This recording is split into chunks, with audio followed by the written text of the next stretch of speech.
Hi friends. Hi everyone, welcome to my channel. నేను మీ మౌనికా జయరామ్. ఎలా ఉన్నారు అందరూ? బాగున్నారా? నేనైతే చాలా బాగున్నాను. అండ్ ఖుషి కూడా ఇప్పుడు బాగానే ఉంది. నేను పోస్ట్ పెట్టా కదా, ఎందుకు వీడియోస్ అప్లోడ్ చేయట్లేదు, ఏమైంది అని చెప్పేసి. అంటే మా పాప హెల్త్ బాగలేదని నేను మీకు ఆల్రెడీ పోస్ట్ పెట్టాను. ఎంతమంది చూసారో తెలీదు. చాలామంది అయితే కామెంట్స్ చేస్తూ ఉన్నారు, ఎందుకు వీడియోస్ పెట్టట్లేదు అక్క అని చెప్పేసి. సో ఇంకా మీకు క్లియర్గా వీడియోలోనే ఎక్స్ప్లెయిన్ చేద్దామని చెప్పి ఇంకా ఈ వీడియో అయితే షూట్ చేశాను. ఇది మా ఊర్లో షూట్ చేసిన వీడియో అనమాట. అంటే పాప బర్త్డేకి ఊరు వెళ్తున్నామని చెప్పా కదా పోస్ట్లోనే, బర్త్డే కోసం అంతా అక్కడే సెలబ్రేట్ చేస్తున్నామని చెప్పి. సో వెళ్ళినప్పుడు బర్త్డే ఒక 2-3 డేస్ ముందు అనుకుంటా, ఎగ్జాక్ట్గా గుర్తులేదు, చాలా రోజులు అయిపోయింది. వీడియో తీసి 1 మంత్ అయిపోయింది అనుకుంటా దగ్గర. సో అప్పుడు మేము అంటే మా సేన్లో అంతా పండిస్తున్నారు కదా, సో ఎలా ఉంది ఏంటి అని చూసుకురావడానికి వెళ్ళామన్నమాట. అలా వెళ్ళినప్పుడు నేను ఇంకా వీడియో తీసుకున్నాను, మీకు కూడా చూపించవచ్చు మా సేన్లో ఏం వేసాం, పంట ఎలా ఉంది అని చెప్పేసి అని. ఇంకా ఈ వీడియోలో ఏం జరిగింది ఇన్ని రోజులు, ఏంటి అండ్ ఎందుకు వీడియోస్ పోస్ట్ చేయలేదు, అండ్ ఈ ఫీల్డ్లో కూడా ఇంకా ఫీల్డ్ టూర్ అని కూడా మీరు అనుకోవచ్చు. మా సేన్లో మొత్తం ఏం చేస్తున్నారు ఏమనేది కూడా మీకు చెప్తాను. ఎడ్జ్ బార్డర్ ఉంది, డిఫరెన్స్ కనిపిస్తుంది కూడా చేనైతే. అదేంటి అన్నయ్య వీటి నుంచి ఆడ వరకు బార్డర్ వరకు ఆడ జొన్న చేను ఆడ బార్డర్ కనిపిస్తుంది చెట్లు ఆడ వరకు మళ్ళీ ఇక్కడ ఆడ ఆ చెట్ల వరకు వీటి నుంచి మళ్ళీ ఆ మిరప చెట్లు ఉండేవంతా ఇది.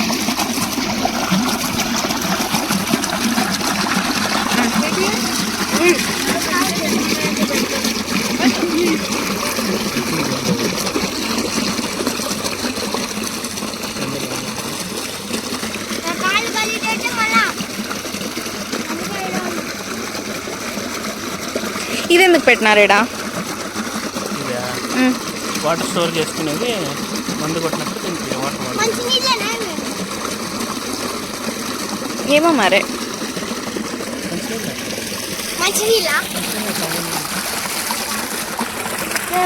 మేమేడవా మేము కాదు వీళ్ళమ్మ, మేము ఆడవా చేతు.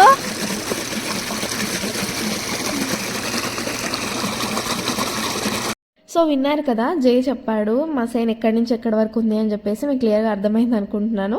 సో అక్కడ అవతల అయితే ఎంత ఉందో, ఇక్కడ నా వెనకాల ఉండేదంతా కూడా మాదే వస్తుంది అనమాట. మిడిల్లో జస్ట్ అంటే సైన్లోకి ఎంటర్ అవ్వడానికి, ఇట్లా నీళ్ళు కట్టుకోవడానికి, మందు కొట్టుకోవడానికి అంతా వే కావాలి కాబట్టి మధ్యలో అలా వేసుకున్నారు, తిరిగేకి అంతా వే లాగా చేసుకున్నారు. ఇంకా మొత్తం యువతల అవతలంతా మేము చూపించి ఎంత కొలత అయితే చూపించామో అదంతా మాదే అనమాట చేను. సో ప్రెసెంట్ అయితే మేము గ్రీన్ చిల్లీస్ వేసాము, అదే పంట ఇప్పుడు మందు కొడుతున్నారు అండ్ నీళ్ళు కూడా కడుతున్నారు అనమాట. మా మరిది నీళ్ళు కడుతున్నాడు, ఇంకా మందు కొట్టే వాళ్ళతో మందు కూడా కొట్టిస్తున్నారు ప్రజెంట్ అయితే. అదే మేము ఇంకా చూద్దాము. మేము పంట వచ్చినప్పుడు చాలా రేర్ అనమాట వచ్చేది ఇక్కడికి, పంటలు వేసినప్పుడు ఎప్పుడు సమ్మర్లో అట్లా ఫ్రీగా ఉన్నప్పుడే వస్తూ ఉంటాం కదా. సో చూసొద్దాము. అండ్ లాస్ట్ టైం కూడా నేను ప్రెగ్నెంట్ ఉన్నాను కాబట్టి వెళ్ళలేదనమాట. ఇంకా ఇప్పుడు పాప 1 year అవుతుంది, ఇంకా ఇప్పుడేం పర్లేదు వెళ్ళి చూసి రావచ్చు అన్నట్టుగా వచ్చాము. ఎప్పుడో పెళ్ళైన కొత్తలో వెళ్ళాను నేను సేన్కి అంతా చూసి రావడానికి అని చెప్పి, ఇంకా మళ్ళీ ఇప్పుడే వెళ్ళడము. ఇది అంటే ఇదే ఒక్కటే చేను అనమాట, ఇది ఒక్కటే కాదు మాకు ఉండేది, ఇంకా వేరే చోట కూడా కొంచెం ఉంది. ఇప్పుడు చూసిండేది 5 ఎకరాలు 6 ఎకరాలు సంథింగ్ ఉంది, అది నాకు ఎగ్జాక్ట్గా ఐడియా లేదు. ఇంకొక చోట ఇంకొంచెం ఉందన్నమాట, అలా స్ప్లిట్ అయి ఉంటుంది, ఒకే చోట లేదు సేను. ఇక్కడైతే గ్రీన్ చిల్లీ వేశారు కదా, వేరే చోట వచ్చేసి దాన్ని మేమైతే శనగలు అంటాము, మరి మీరేమంటారో నాకు ఐడియా లేదు. శనగలు వేసామన్నమాట. పంట విషయానికి వస్తే ఇది, మా పొలం విషయానికి వస్తే ఇది. ఇక్కడ కలుపు కూడా పీకుతున్నారు, ఇందాక చెప్పడం మర్చిపోయాను. అంటే వీట్ ప్లాంట్స్ అంటాం కదా, అన్వాంటెడ్ ప్లాంట్స్, అవన్నీ కూడా తీసేస్తుంటారనమాట. ఇది కూడా మీకు ఇక్కడ అంటే ఒకరు ఉన్నారు, దాంట్లో మంచిగా ఇంటరాక్ట్ అవుతారనమాట అందరితో. ఆమెతో మాట్లాడిచ్చాను కూడా నేను, నెక్స్ట్ క్లిప్లో చూస్తారు. కొంచెం ఎంటర్టైన్ కోసం అలా పెట్టాను అంతే, డోంట్ మిస్అండర్స్టాండ్, మీరే వినండి. Hi friends. Hi friends.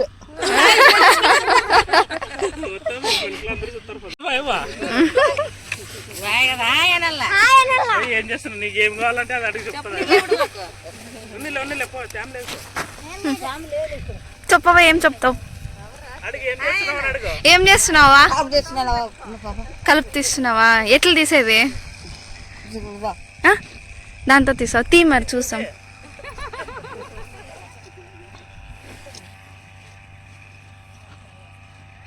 అట్లా కలుపుంటే తీసేదా?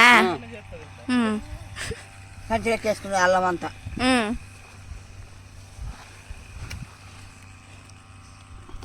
ఎన్ని గంటలకు వస్తారు మీరు? మేము 2 గంటలకి. పొద్దున్న 7 గంటలకి. 7 గంటల నుంచి 2 వరకా? తీ బాయ్. అలా కాసేపు నవ్వుకుని ఎంజాయ్ చేసామన్నమాట. సేన్లో ఇంకా మేము ఫుడ్ కూడా తీసుకెళ్ళినాము, అక్కడే కూర్చొని తినేసి వద్దామని చెప్పేసి, అంటే కొంచెం బాగుంటుంది కదా అన్నట్టుగా ఇంకా అక్కడే తినేసి వచ్చాం. ఇంకా మా అక్క పిల్లలు కూడా వచ్చిన్నారు. వాళ్ళు పక్కనే వాళ్ళ సైన్ కూడా ఉంటుంది. జై చెప్పాడు కదా అవతలంతా అన్నయ్య వాళ్ళదని చెప్పేసి, సో అవతలంతా మా మామ అక్క వాళ్ళదనమాట. ఇంకా అక్కడ వాళ్ళు కూడా టొమాటో ఇవన్నీ అంటే సైడ్కి ప్లేస్ ఉంటుంది కదా, అక్కడంతా ఇలా వెజిటేబుల్స్ కూడా వేసింటారు అనమాట. మేము కూడా వేసాంలేండి, వంకాయలు బీరకాయలు అలాగా. సో వాళ్ళకు కూడా వేసుకుంటే అవి తీసుకెళ్దాము అని చెప్పేసి వచ్చారనమాట వాళ్ళు కూడా మా కార్లోనే. ఇంకా ఇక్కడ మా మరిది అయితే ఇంకా నీళ్ళు కడుతున్నాడు అనమాట, దాన్ని అడ్డం వేస్తున్నాడు. నాకైతే ఎగ్జాక్ట్గా తెలియదు అక్కడ ఏం చేస్తారు ఏమని చెప్పేసి, అందుకని ఏమైనా మిస్టేక్ చెప్పింటే అడ్జస్ట్ చేసుకోండి. సో ఇప్పుడైతే అసలైన విషయం చెప్తాము అనేసి నేను ఈ వీడియో చేస్తానని చెప్పాను కదా, అంటే పాపకి ఏమైంది, ఎందుకు ఇన్ని రోజులు గ్యాప్ వచ్చింది అని చెప్పేసి. సో ఇప్పుడైతే నేను అది చెప్తాను. నేను లాస్ట్ వీడియో దసరా వీడియో తర్వాత ఒక వీడియో ఏదో పెట్టాను, మా అమ్మ వచ్చింది అని చెప్పేసి. సో ఆ తర్వాత మాకు ఇంకా నెక్స్ట్ వీక్లోనే హౌస్ షిఫ్టింగ్ అదంతా ఉండిందనమాట, దివాళీ అయిపోయాక అంతా. మిడిల్లో నా బర్త్డే కూడా వచ్చింది. ఇంకా నా బర్త్డే సెలబ్రేషన్ అయిపోయి నెక్స్ట్ డేనే అంటే 28th నా బర్త్డే, అక్టోబర్ 29th నుంచి పాపకి ఫుల్ ఫీవర్ అనమాట. అసలు ఎంత ఫీవర్ ఉండిందంటే నాకు ఆ టెంపరేచర్ చూసేసి భయం, నేను ఏడ్చేసాను అనమాట. ఎప్పుడో పాపకు అంత ఫీవర్ వచ్చిందో లేదు, వ్యాక్సిన్ వేసినప్పుడు ఒకటే కొంచెం ఫీవర్ వచ్చేది అండ్ మెడిసిన్ ఇస్తే తగ్గిపోయేది. ఒక్కసారిగా అంత వచ్చేసరికి చాలా భయం వేసింది నాకు. ఇంకా వెంటనే మేము ఎప్పుడు కన్సల్ట్ అయ్యే క్లినిక్కే వెళ్ళాము, కన్సల్ట్ అయ్యాము, వాళ్ళు మెడిసిన్ ఇచ్చారు, మెడిసిన్ వేస్తుంటే తగ్గింది. అలా ఒక 3 days అలా ఫీవర్ ఉండింది. తర్వాత మళ్ళీ కొంచెం తగ్గడం రావడం అలా జరిగేసరికి ఆ డాక్టర్ చెప్పినారనమాట, అలా ఏమైనా జరిగితే నాకు వాట్సాప్లో మెసేజ్ చేయండి, నేను యాంటీబయాటిక్ స్టార్ట్ చేస్తాను అని చెప్పి. ఇంకా అలా అయ్యేసరికి నేను మళ్ళీ ఆవిడకి ఫోన్ చేసింటే తను యాంటీబయాటిక్ కూడా ఒకటి ప్రిస్క్రైబ్ చేశారు, యాంటీబయాటిక్ కూడా వేసాము. అయినా ఒక 5-6 days అయినా తగ్గలేదు. దగ్గర 1 week అసలు తగ్గలేదు పాపకి. ఇంకా సరే చూద్దామని చెప్పేసి ఆగాం. మళ్ళీ మిడిల్లో దివాళీ వచ్చింది కదా, సో దివాళీ ఆ 2 days బాగుంది పాప, అసలు ఏమి ఫీవర్ కానీ ఆ కోల్డ్ కానీ కాఫ్ ఏది ఉండలేదు, బాగుండింది. ఏమంటే కొంచెం డల్గా ఉండింది. మేమేమనుకున్నామంటే కొంచెం అంటే ఫీవర్ అదంతా వచ్చి తగ్గింది కదా, సో తను కొంచెం రికవర్ అవ్వడానికి టైం పడుతుందిలే అని చెప్పేసి ఇంకా ఊరికే ఉన్నాం. అక్కడికే పాప కొంచెం వెయిట్ లాస్ అయిపోయి సన్నగా అయిపోయి అలా అయిపోయింది అనమాట. ఇంక మేము అదే అనుకున్నాం, జ్వరం వచ్చింది కదా, అన్నం సరిగ్గా తినట్లేదు దానివల్లనే అని అనుకొని ఇంకా ఊరికే అయిపోయాము. మళ్ళీ మాకు ఇంకా ఇల్లు షిఫ్టింగ్ హడావుడి, పండగ కూడా బాగానే చేసుకున్నాం. అంటే ఇంకా పండగైనా నెక్స్ట్ డేనే షిఫ్టింగ్ కాబట్టి మరీ బాగా అయితే ఏం సెలబ్రేట్ చేసుకోలేదు, బట్ ఇంట్లో చేసుకొని తినడం, మరి ఇంకా క్రాకర్స్ వదలడం ఇలా మంచిగానే సెలబ్రేట్ చేసుకున్నాం. నేను పాపకి బాగాలేదంటే అసలు ఇవన్నీ ఏమీ వద్దనుకున్నాను, బట్ షీ వాజ్ ఫైన్ అనమాట. 2 days తను చాలా బాగానే ఉండింది. అలా తన కొత్త డ్రెస్ తీసుకొచ్చి కొత్త డ్రెస్ వేసేసి అలా అంతా బాగా సెలబ్రేట్ చేసుకున్నాము. ఇంకా నెక్స్ట్ డే మేము హౌస్ షిఫ్ట్ అవ్వాలన్నమాట. హౌస్ షిఫ్ట్ అవ్వాలి, తనకి అంత బాగానే ఉంది అంతవరకు. మేము ఆ ఇంటికి వెళ్ళిన రోజు కూడా ఇంకా షిఫ్టింగ్ అంతా అయ్యేటప్పుడు కూడా వద్దు, ఇక్కడ అంతా ఫుల్ డస్ట్ అదంతా ఉంటుంది కదా, పాపకి ఇప్పుడే ఫీవర్ వచ్చి వెళ్ళింది అని చెప్పేసి నేను కింద మా నైబర్స్ ఉన్నారు కదా వాళ్ళ ఇంట్లో పెట్టాను అనమాట. వాళ్ళ ఇంట్లో మొత్తం షిఫ్టింగ్ అంతా అయిపోయే వరకు వాళ్ళ ఇంట్లోనే పెట్టాను పాపని. సో అక్కడే ఉండింది. ఇంకా అక్కడ ఫీవర్ వచ్చి స్టార్ట్ అయింది మార్నింగ్. వాళ్ళు చెప్పారు నాకు కాల్ చేసి, పాప ఒళ్ళు ఎందుకో చాలా వేడిగా ఉంది, సిరప్ ఏమైనా వేసావా అని అడిగారు వాళ్ళు. నేను అదేంటి 2 days అయింది కదా తగ్గి మళ్ళీ వచ్చిందని కొంచెం కంగారు పడ్డాను. ఇంకా సరే సిరప్ వేద్దాంలే ఏం పర్లేదు అని చెప్పేసి సిరప్ వేసాను. ఇంకా మళ్ళీ కొత్త ఇంటికి వెళ్ళాక ఇంకా సామాన్లు సర్దుకోవడం హడావిడిలో పడిపోయాను. అక్కడికి మెడిసిన్స్ అయితే మర్చిపోలేను నేను. టైం టు టైం వాళ్ళు ఏ కోర్స్ అయితే ఇచ్చారో ఆ కోర్స్ని కంప్లీట్ చేయాలని చెప్పేసి దాన్ని మాత్రం మర్చిపోకుండా వేస్తూనే ఉన్నాను అనమాట నేను, అంత బిజీలో ఉన్నా కూడా. ఇంక అక్కడికి వెళ్ళి సర్దుకున్నాం, అంతా అయింది. ఆ రోజు ఓకే, నైట్ అయితే జ్వరం ఏం రాలేదు, బాగానే ఉంది.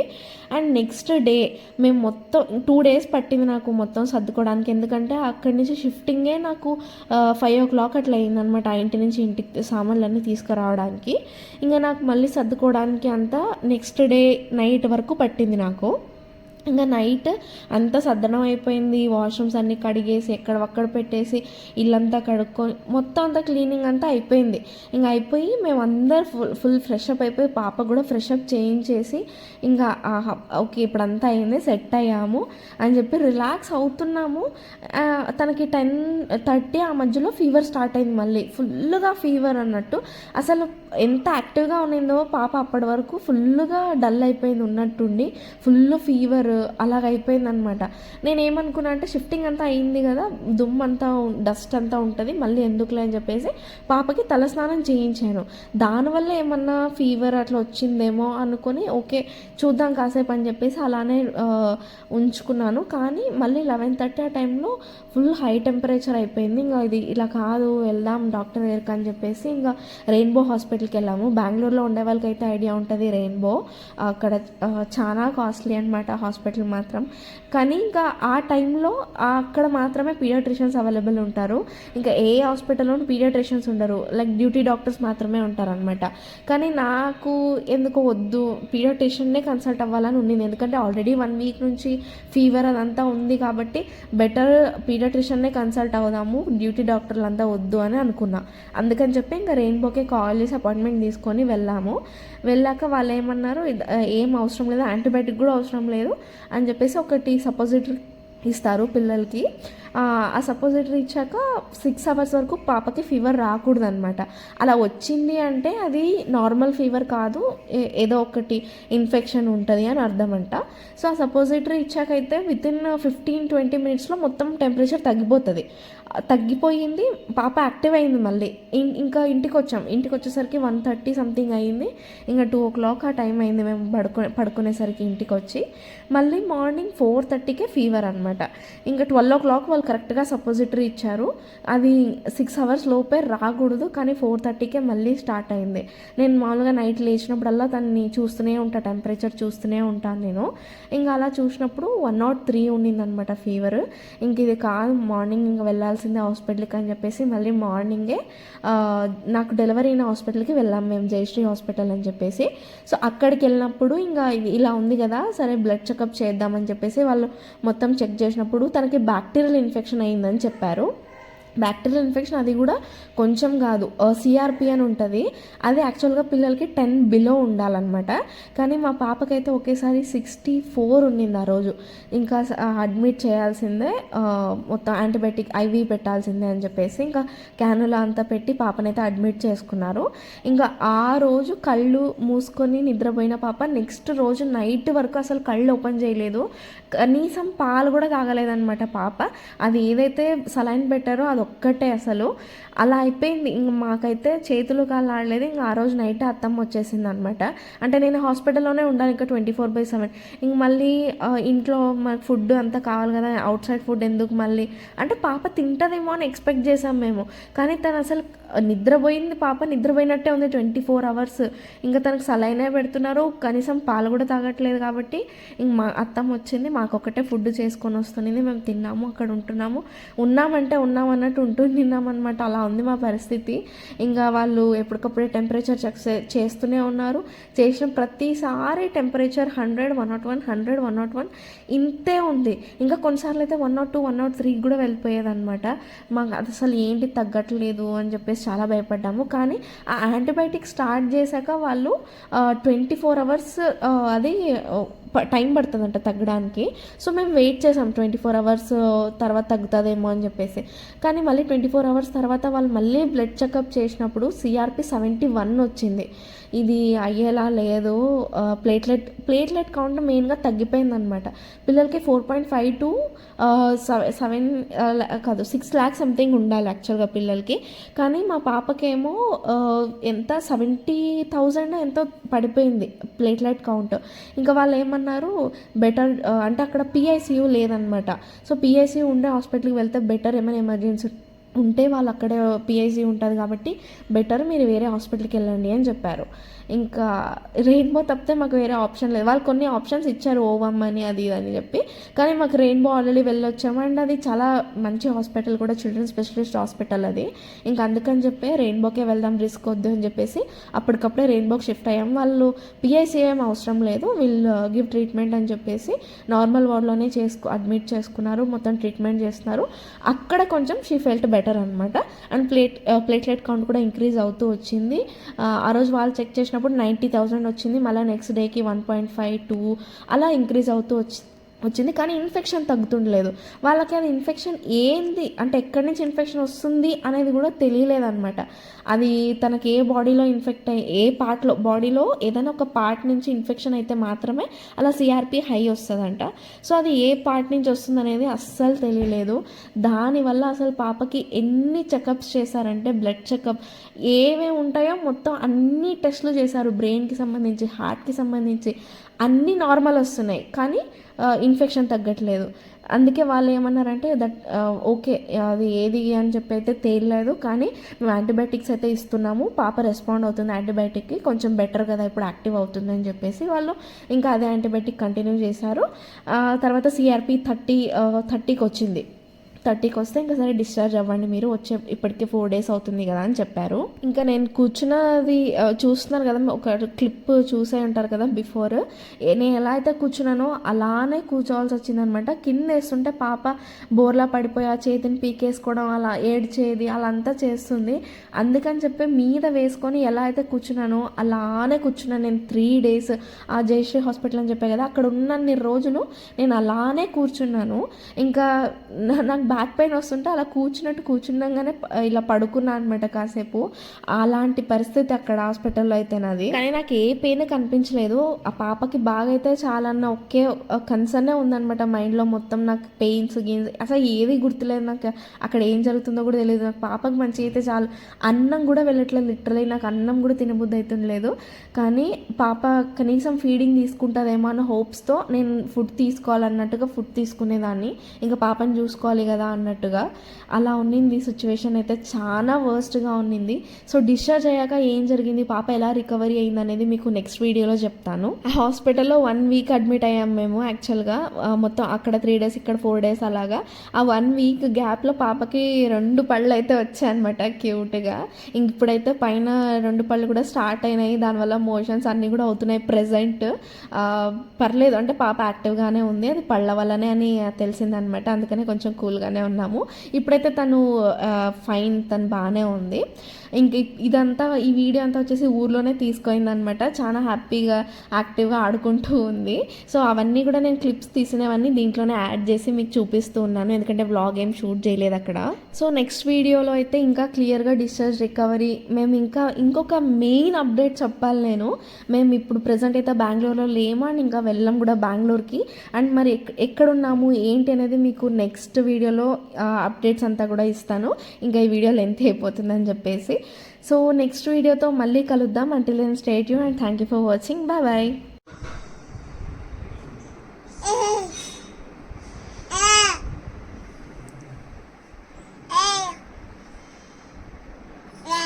మాట్లాడు.